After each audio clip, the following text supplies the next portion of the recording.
you might wonder if your toddler is fighting bedtime on purpose. And if you have ever made it all the way to the bedroom door, only to hear that little voice call you back again, it is easy to understand why. It can feel like they know exactly what they are doing. They were tired a few minutes ago, but now that the lights are low and you are trying to leave, they suddenly seem wide awake. They need you again. They remember something. They ask for one small thing that sounds too harmless to refuse. So your mind goes to the obvious place. Maybe they are testing you. Maybe they know you will come back. Maybe this is just what toddlers do when they want control. And that explanation does make sense on the surface. Toddlers learn quickly. They notice what gets a reaction. They remember when crying changed the ending, when asking again kept you in the room, or when the rules became softer because everyone was already exhausted.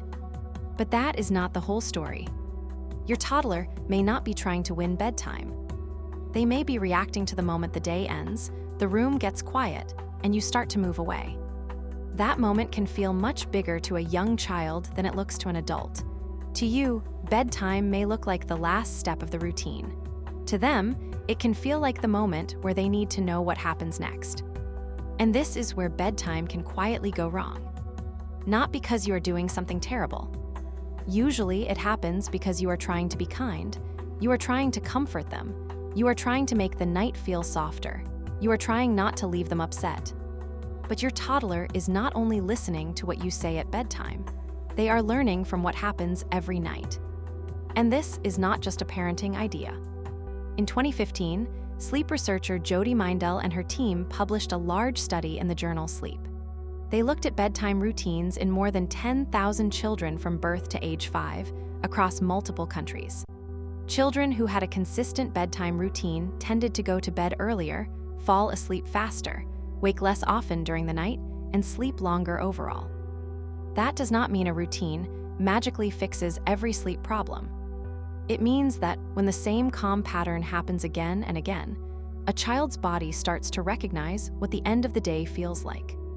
The American Academy of Sleep Medicine also came to a similar place in its research on bedtime problems and night wakings in young children.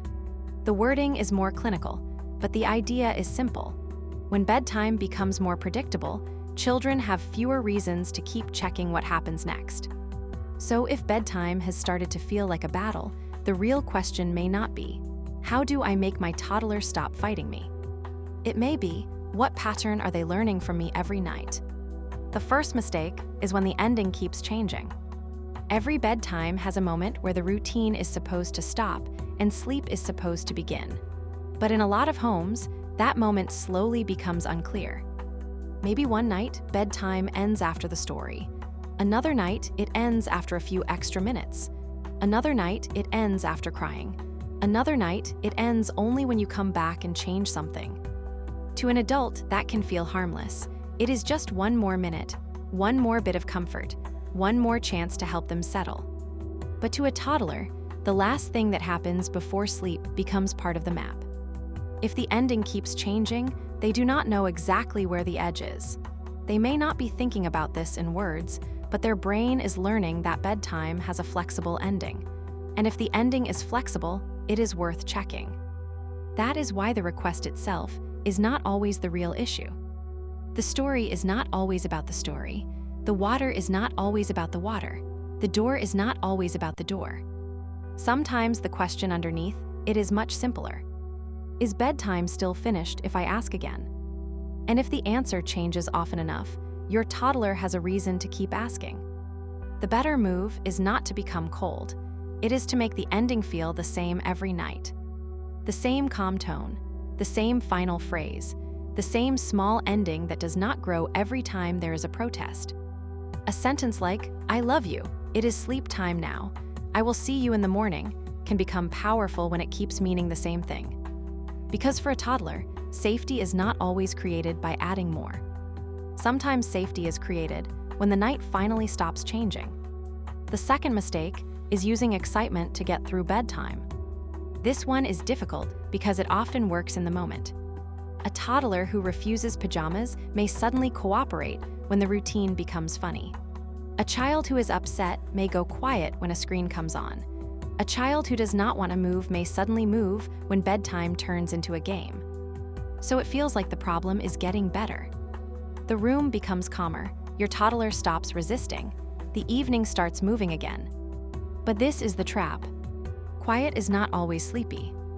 A toddler can look calm because something interesting has grabbed their attention. They can sit still while their brain is becoming more alert. They can stop crying while their body is actually moving further away from sleep. That is why the last hour before bed matters more than it seems. The American Academy of Pediatrics advises families to avoid screens in the hour before bedtime and to keep screens out of the bedroom. And when you think about bedtime as a pattern of signals, that makes sense. A screen, bright light, loud play, or a big burst of emotion can all tell the brain that the day is still open. Your child may already be in pajamas, but the room is still saying, something is happening. The better move is to make the evening smaller. Not stricter, smaller. The room gets softer, your voice gets calmer, the choices become fewer. The routine stops feeling like entertainment and starts feeling like a slow landing. Your child can still feel close to you without the room becoming more exciting. A quiet story can be connection. Sitting nearby can be connection. A calm voice can be connection. The goal is not to make bedtime joyless. The goal is to stop giving the brain new reasons to stay awake. And if this is already making you think about the last hour in your own house, save this video before tonight. This kind of pattern is much easier to notice before everyone is exhausted. The third mistake is waiting until your toddler looks obviously tired. A lot of parents wait for the signs they recognize in themselves. Heavy eyes, yawning, a slower body, that clear look of someone who is ready for bed. But toddlers do not always show tiredness in a way adults expect. Sometimes a tired toddler looks more awake. They get louder. They become sillier. They resist small things that would have been easy earlier. Their emotions start spilling out over things that seem tiny from the outside. So it is easy to think they are not ready yet. But often, that burst of energy is not a sign that they need more time. It can be a sign that the easier window has already passed. Now every normal step takes more effort. Pajamas feel wrong. The toothbrush becomes a battle. Saying good night feels bigger. A small disappointment becomes too much. That is why bedtime can seem to explode out of nowhere. But most of the time, it did not really come from nowhere. It started earlier, when the first quiet signal came too late. The better move is to stop treating bedtime like a switch. It works more like a descent. The house starts changing before your toddler is already falling apart. The pace drops before the argument begins. The same familiar signals appear while your child still has enough calm left to follow them. This is why a routine matters, but not in the shallow way people usually talk about it. A bedtime routine is not powerful because it has the perfect bath, the perfect book, or the perfect order. It is powerful when it becomes the repeated signal that the day is closing. And when that signal comes early enough, bedtime does not have to crash into your toddler. Your toddler can arrive there.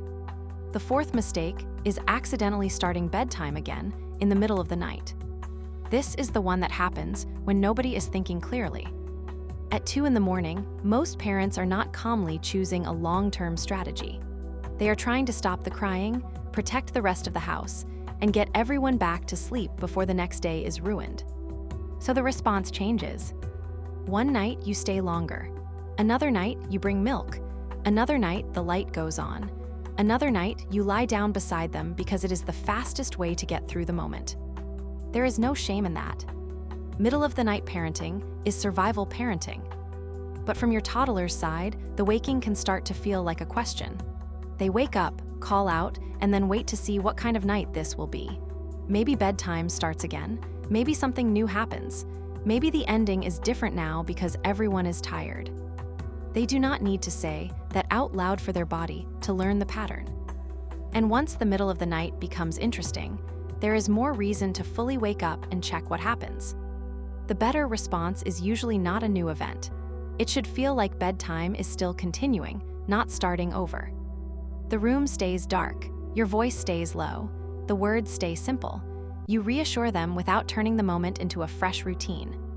This is not about being cold, It is about keeping the night understandable. When the world behaves the same way at 2 in the morning as it did at bedtime, there is less for your toddler's brain to investigate, and that gives sleep a better chance to return. The fifth mistake is turning bedtime into a negotiation. This one catches good parents because explaining feels respectful. Your toddler asks for something, you say no, they get upset. You explain why. Then they ask again, and you explain again, this time with even more patience because you do not want bedtime to end with tears. But bedtime is a hard time for long reasoning. A tired toddler is not using the same brain they had in the middle of the afternoon. More words do not always create more understanding.